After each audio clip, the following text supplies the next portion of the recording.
കണ്ടാലും എത്ര വലിയ സ്നേഹമാണ് പിതാവ് നമ്മോട് കാണിച്ചത്. ദൈവമക്കളെന്ന് നാം വിളിക്കപ്പെടുന്നു. നാം അങ്ങനെയാണ് താനും. ലോകം നമ്മെ അറിയുന്നില്ല, കാരണം അത് അവിടുത്തെ അറിഞ്ഞിട്ടില്ല.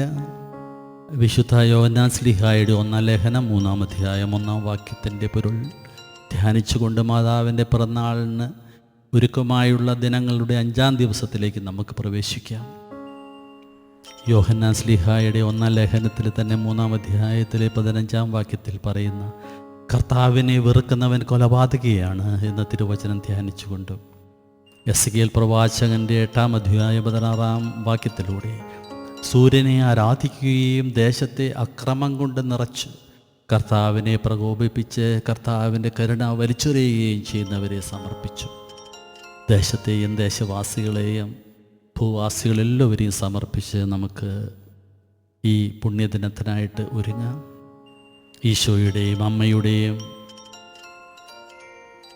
ഓർമ്മയെ നമ്മുടെ ഹൃദയത്തിൽ നിറച്ചുകൊണ്ട് പരിശുദ്ധ കന്യാമറിയത്തിൻ്റെ പിറന്നാളിനായി മേരിമസ്സനായി നമുക്ക് ഒരുക്കി ദേശത്തെ അക്രമങ്ങളിൽ നിന്ന് രക്ഷിക്കണേ എന്നും എല്ലാവരും ക്രിസ്തുവിനെ അറിയുവാൻ ഇടയാക്കണമേ എന്നും പ്രാർത്ഥിക്കാം. ആമേൻ.